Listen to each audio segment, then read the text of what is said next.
Bom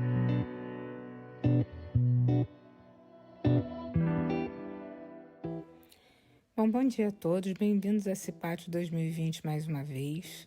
Meu nome é Patrícia, eu sou médica do trabalho aqui no IVB e a mim coube conversar um pouco sobre a Covid.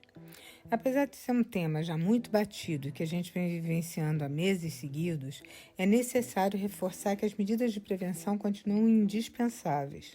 Por enquanto, o que nos cabe ainda é manter todos os cuidados para evitar a doença.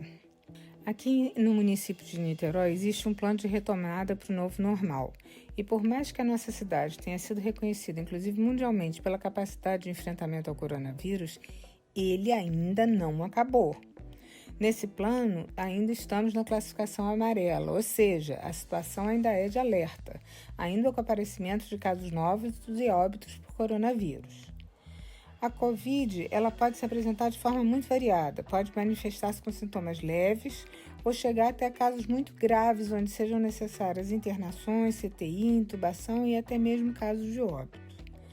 Quando aparece de uma forma branda, como síndrome gripal, os sintomas mais comuns são tosse, febre, coriza, dor de garganta, perda de olfato, perda ou diminuição do paladar, cansaço, alterações gastrointestinais como náuseas, vômitos, diarreia, diminuição do apetite, dificuldade para respirar e até mesmo falta de ar propriamente dita, já como indicador de gravidade da doença. O que a gente não pode esquecer é que o fato de nós não termos apresentado um quadro grave, ou mesmo termos apresentado um quadro que passe praticamente desapercebido, não quer dizer que a gente não tenha a capacidade de transmitir. E muitas vezes transmitir para alguém que possa vir a desenvolver uma forma grave da doença. É com isso que a gente precisa ter muito cuidado. Olhem, por favor, a figura. Eu vou recapitular a cadeia de transmissão para que a gente possa, diante dela, estar pensando nas ações de prevenção. O vírus responsável, o SARS-CoV-2, fica localizado na natureza em um reservatório que atualmente é o próprio ser humano. Quando se iniciaram os primeiros casos de infecção lá na China, questionou-se que o reservatório teria sido inicialmente um morcego ou o pangolim e então chegado até o homem. O homem, por sua vez, elimina o vírus para o meio ambiente através das secreções respiratórias, das fezes e do sangue. E para que o ciclo de transmissão se complete, é necessário que esse vírus lançado no ambiente chegue ao trato respiratório, nariz e boca ou conjuntiva, olhos, que são as portas de entrada, de outro indivíduo suscetível. Quando a gente pensa no poder de transmissão dessa doença, uma das coisas importantes a se pensar é nas secreções respiratórias e no tamanho das partículas que podem carregar esse vírus. No caso dele, ele pode ser carregado não só pelas gotículas, mas também pelos aerosóis, que são partículas infinitamente menores e que podem permanecer dispersas no ar por muitas horas até chegar ao solo. A distância que devemos manter entre uma pessoa e outra tem relação direta com a quantidade de vírus que cada partícula dessas é capaz de carregar. Essas partículas vão vir no espirro, na tosse e na própria fala. Vocês vão entender exatamente essa relação entre a distância, o tamanho da partícula, de gotícula até o aerosol, o seu peso, a quantidade de vírus que ela consegue carregar e o consequente tempo que ela leva até chegar ao solo olhando a figura. Quanto maior for, conterá mais vírus, maior o risco de transmissão imediata e será mais pesada, chegando ao solo mais rapidamente. Quando eu tenho, no entanto, uma partícula muito pequena como o aerosol, embora ela carregue uma quantidade muito menor de vírus, ela é capaz de ficar dispersa no ar por até 18 horas antes de atingir o solo.